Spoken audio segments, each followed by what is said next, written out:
तो ये बाछी मेरे पीछे पीछे आ गई और दूसरी नीचे से देख रही है। वैसे तो कुछ खेत में है नहीं, बस हमने ऐसे ही थोड़ा बहुत इन्हें घूमने के लिए खोल रखा है। आजकल घास तो होती है नहीं और थोड़ी बहुत हरी पत्तियां हैं, जैसे ये पेड़ की गिरी हुई तो वो ही खा रही हैं ये। और हमने इनके लिए घास भी अलग से डाल रखा है चौके में, ताकि ये वहाँ पे आए तो घास खा ले, क्योंकि यहाँ खेत में तो है नहीं कुछ, तो ये इनका मन करता है तो यहाँ आ लेती हैं और फिर चली जाती हैं। वो देखो दूसरी भी दूसरी भी भाग के आ गई। अरे अरे अरे अरे अरे अरे अरे। तो चलो आगे तक देखते हैं क्या क्या है खेत में। Hello guys, good afternoon. कैसे हो आप सब? आप सब बड़े होंगे, मैं भी बिल्कुल एकदम मस्त। तो आज व्लॉग की शुरुआत हो रही है दिन के 2 बजे से, और ये बच्चे ना ऐसे भाग रहे हैं ना, इधर से उधर खेतों में भागने पे लगे हुए हैं। ये बछड़े ना पता क्या करें, इधर से उधर खेतों में भागने पे लगे हुए हैं। बहुत खुश हो रखे हैं। 2 दिन से तो वो अंदर बांधे हुए थे। 2 दिन से इतनी तेज़, मतलब तेज़ भी क्या बोलना, पहले दिन तो पता हल्की फुल्की बारिश हुई, बारिश बूंदाबांदी ऐसे चल रहा था। पर कल तो ठीक ठाक हो गई बारिश, अच्छी हो गई बारिश कल। पर 2 दिन से था ही ऐसा मौसम ख़राब, ठंड भी ज़्यादा ही बढ़ गई थी। तो तब कोई भी गाय बाहर निकाली, ये क्या निकाले थे, बड़े भी अंदर ही थे, बड़ी गाय थी जो। तो वो बड़ी मुश्किल से आज मौसम साफ़ हुआ, तब जाके गाय भी आज चरने गई हैं। और इन दोनों को तो यहाँ पर हम अपने सगोड़े में छोड़ देते हैं, तो इनकी मर्जी आती है तो ये खेत में आते हैं फिर, या फिर वहीं पे आ जाते हैं, चौके में आ जाते हैं। कल तो भाई इतनी ज़्यादा ठंड हो गई थी ना, बाहर नहीं निकला जा रहा था। मैंने तो सोचा कि, मतलब आज के लिए सोचा था मैंने कि हम सुबह उठेंगे और देखेंगे कि पूरी पहाड़ियाँ बर्फ़ से भरी हुई हैं, लेकिन ऐसा नहीं हुआ। बर्फ़ गिरी नहीं इधर, मतलब टेम्परेचर और डाउन होता तो बर्फ़ गिरती भी, लेकिन क्या हुआ कि बर्फ़ नहीं गिरी। फरवरी, अब मार्च लग गया है, आज से फरवरी तक गिर जाती थी। अब मार्च में देखते हैं कि गिरती है कि नहीं गिरती, क्योंकि मार्च यहाँ तो कोई पता नहीं चलता बर्फ़ का। पहले तो कभी भी गिर जाती थी, अप्रैल मई कभी भी। 2 दिन ना सच में इतनी ज़्यादा बुरी हालत हो गई ना, अंदर ही अंदर। चलो धूप ना आए तो कोई बात नहीं, तो चलो बंदा बाहर इधर उधर तो घूम ले, घूमना भी नहीं, कहाँ घूमना इस बारिश में। मतलब बाहर निकलो बारिश में भीगते भीगते, अंदर जाओ भीगते भीगते। सच में इतने ज़्यादा बोरियत आती ना बारिश के दिनों में। मैं बोलती कि रात को हो लेती बारिश, दिन भर ऐसे रहता मौसम सही। पर आज बड़ी मुश्किल से थोड़ा मौसम, मतलब इतना भी साफ़ नहीं हुआ है। अभी थोड़ी देर पहले हल्की धूप आई थी, मतलब ऐसा है कि बादल छाए हुए हैं। ये देखो बादल तो छाए हुए हैं, पर अभी थोड़ा सुबह से काफ़ी साफ़ है। सुबह तो पूरा कोहरा, धुंध लगी हुई थी, आगे पहाड़ियों में धुंध ही धुंध। उसी मतलब ऐसा हो रहा था, उसी टाइम थोड़ा धुंध साफ़ हो रही, फिर धुंध लग जा रही सारे। पर अब काफ़ी इस टाइम पे काफ़ी साफ़ हो गया मौसम। तो अभी थोड़ी देर पहले हल्की धूप आई, तो इनको ना, मैं इनको अंदर बांधा हुआ था, काफ़ी मतलब ठंड लग रही थी ना, धूप थी, तो हमने इनको अंदर ही बांध दिया था, अंदर ही घास डाल रखा था। तो मैंने कहा अभी इनको थोड़ा बाहर निकालते, थोड़ा घूम जाएंगी, यहाँ घूम लेंगे ना यहाँ खेत में। तो यहाँ पे देखो, ये है गुराल का पेड़। गुराल कब लगते हैं? अभी लगते हैं शायद। तो ये सूखा वाला पेड़ नहीं है, ये भी गुराल का पेड़ ही है जो सूख गया है। अभी इसमें भी बहुत सारे गुराल, इस गुराल की सब्जी खाई हमने तोड़ के, पहले बहुत तोड़ते थे। और अब ना, तो यहाँ पे ये गुराल का पेड़ है, तो बीज गिरे होंगे ना, तो ये हमारे खेतों में भी हो गई। ये देखो बहुत सारी, एक ये है, 2 मतलब 4-5 डालियाँ हो गई गुराल की, काफ़ी बड़ी बड़ी। एक यहाँ पे भी थी, यहाँ ये देखो यहाँ पे भी थी। वो हमने काट दी थी वहाँ पे, क्योंकि ये ना यहाँ पे शायद वो टेढ़ा हो गया था, पूरा पेड़ नीचे को झुक गया था, तो हमने काट दिया यहाँ पे। एक ये है और एक ये है। गुराल की ना सब्ज़ी काफ़ी टेस्टी होती है। और ये तो अभी छोटे हैं, इनमें तो पता नहीं आते हैं कि नहीं आते। तो यहाँ तो ऐसी खाली है खेत। यहाँ तो हम ज़्यादातर हल्दी बोते हैं, बाकी कुछ बोया नहीं रहता। और दोनों बछड़े चल रहे हैं, रुको।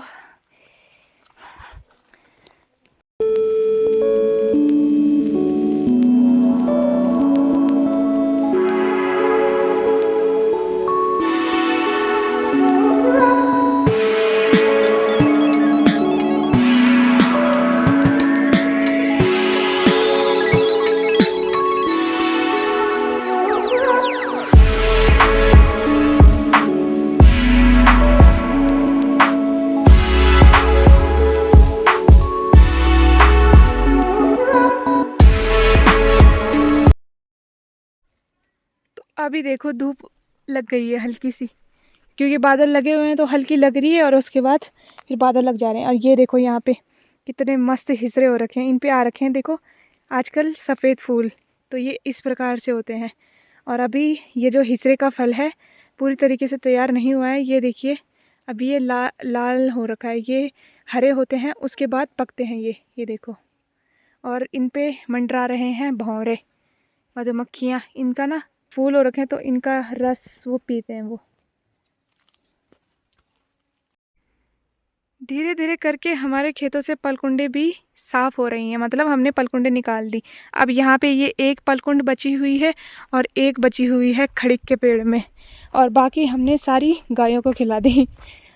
और बाकी जितनी भी होंगी अब वो सारियाँ हैं तो सारियों से लाएंगे। तो यहाँ पे अब साफ़ हो गया, वरना पहले तो पूरा खेत भरा हुआ था। इस पेड़ में भी थी, यहाँ पे भी थी, यहाँ बहुत सारी पलकुंडे थी। तो अब यहाँ पे पलकुंडे भी ख़त्म हो रही हैं धीरे धीरे।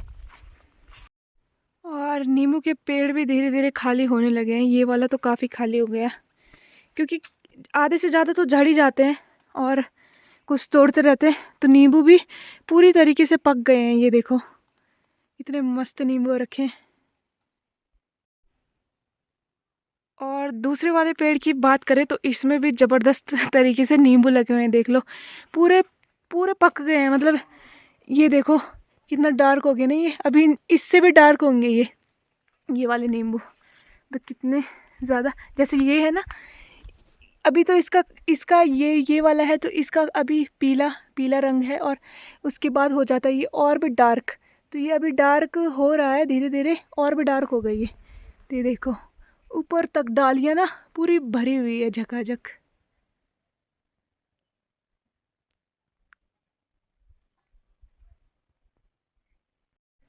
तो माल्टे के पेड़ भी कैसे हो गए आजकल, सूख से गए हैं।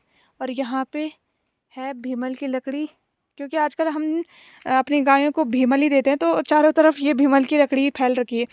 इनके पत्ते होते हैं छिनार के, और इनको अलग रखते हैं हम। तब इनकी अलग से छोटी छोटी गठरी बांध के और अलग से कटगुली लगाई जाती है, जो कि दूसरे साल लकड़ी जलाने के काम आएगी। तो पहले इस लकड़ी को ना गदेरों में ले जाते थे, ऐसी गठरी बांध बांध के, और गदेरों में पानी की जगह में डुबो देना है, मतलब रख देना है कुछ महीने के लिए। उसके बाद इनको निकालने जाते थे। तो इनके तब छिलके अलग हो जाते हैं इनसे। फिर उन छिलकों को निकाल के उनकी रस्सियाँ बनती थी, और जो ये जूड़े नहीं होते हैं जिनको गायों को बांधते हैं, जूड़े बनते थे, और काफ़ी सारी चीज़ें बनती थी इससे। उसके अलावा इसकी लकड़ी आग जलाने की काफ़ी ज़्यादा काम आती थी, बहुत ही फ़ायदेमंद होती थी लकड़ी। लेकिन अब कौन डाला, कई सालों से डाले नहीं, तब इसका लकड़ी जलाने के लिए कर लेते हैं, इसका उपयोग हो जाता है। और यहाँ पे देखो कल 2 दिन की बारिश से ना ये पूरी तरीके से भी नहीं, पर थोड़ा बहुत धुल गया है। ये जो हल्दी निकाली थी ये धुली हुई है, पर इसे अभी घर पे ना अच्छे से साफ़ करना है पहले, उसके बाद अच्छे से धोना है, तब जाके इसको काटना पड़ेगा। लेकिन बारिश से तो थोड़ी बहुत ही धुली ना ये। और इसके अलावा ना इस भीमल की लकड़ी से काफ़ी बेहतर शैम्पू भी बनता है। शैम्पू बनाने की विधि काफ़ी आसान है। जो ये डंडी दिख रही है ना आपको, इस डंडी को तोड़ना है। ये जो तोड़ दिया मैंने, ये तोड़ दिया ना। अब इसके जो ये बाहर का ये छिलका नज़र नहीं आ रहा, ये वाला ये हरा हरा, इसको निकालना है। वो आप हाथ की मदद से भी निकाल सकते हैं, या फिर आपको ना ये हल्का सा मतलब वो कर लेना है, पत्थर से कूटना है। उसके बाद इसका आसानी से छिलका निकल जाता है। उस छिलके को आप थोड़ा सा कूटो और उसके बाद पानी में भिगो के रख दो कुछ देर के लिए, उसका काफ़ी बेहतर गाढ़ा शैम्पू तैयार हो जाता है। और ये काफ़ी ठंडा होता है, इससे मतलब सर में ना ठंडक पड़ती है। तो ये कहते हैं कि ये बालों के लिए काफ़ी फ़ायदेमंद होता है, इससे बाल घने काले होते हैं और ठंडक भी पड़ती है। तो मैंने 1-2 बार धोया है, कल परसों धोया था मैंने। और पहले लोग शैम्पू का इस्तेमाल कहाँ करते, जो ये बाज़ार के आते हैं, ये तो थे ही नहीं पहले सब लोग ना ये भीमल का शैम्पू बना के यूज़ करते थे, तो काफ़ी बेहतर रहता था। मुझे पता था ये मेरे से पहले पहुँचेंगे यहाँ पे, ये पहले ही दौड़ के आ गई।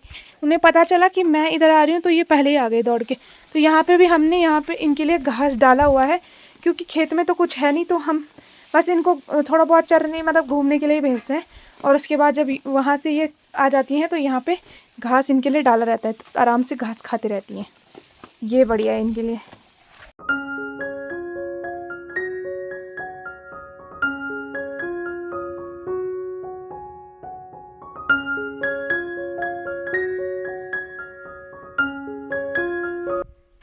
तो कल की बारिश से ना काफ़ी बढ़िया हो गया खेतों के लिए, पेड़ पौधों के लिए, क्योंकि कब से बारिश नहीं हुई थी।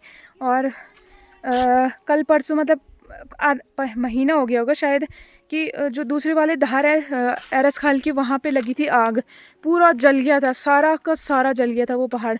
तो अब बारिश हुई ना, तो उसके बाद वहाँ के लिए अच्छा हो गया कि वहाँ हरी घास हो जाएगी, और दूसरा थोड़ी बहुत हरी घास हो जाएगी खेतों में, ये गाय के लिए अच्छा है ना।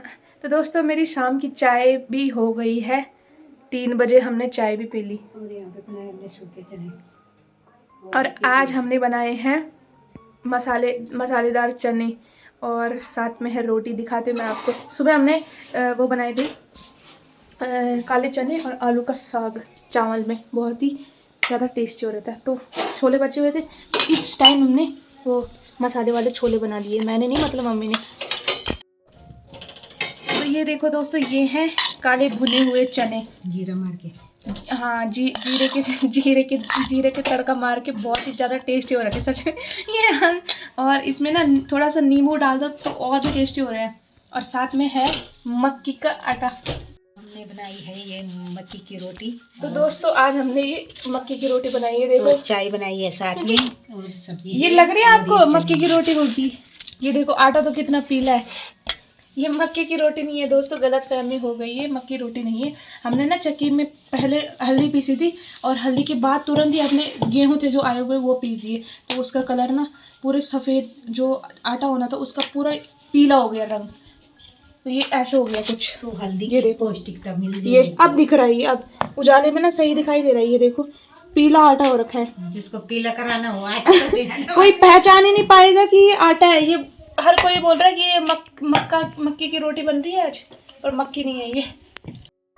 आज ताई जी आ रखी हैं पैणों बांटने बड़ा हंसते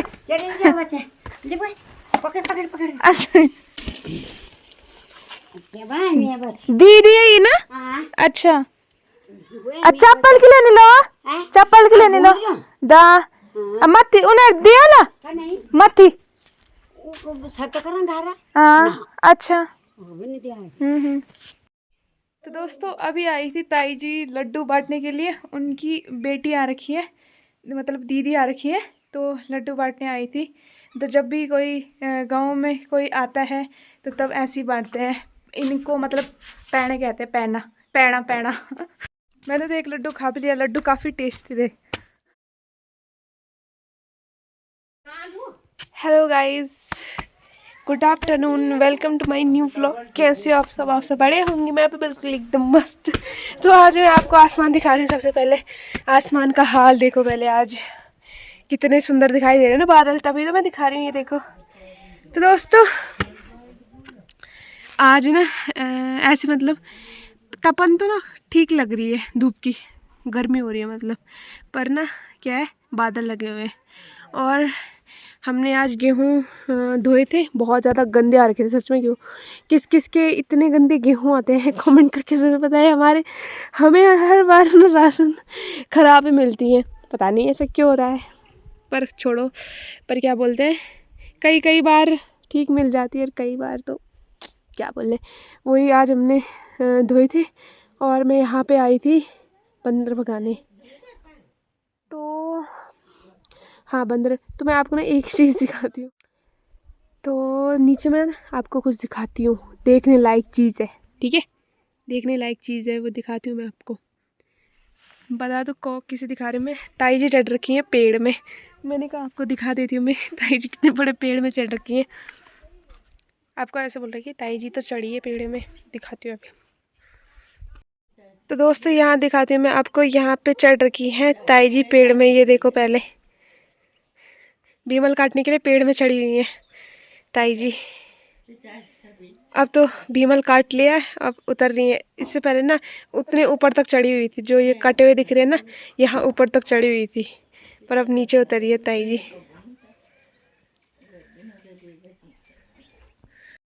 ये जो ताई जी ना इतनी टैलेंटेड है ना कि कई बड़े बड़े पेड़ों में चढ़ जाती है और अब नीचे उतर रही है।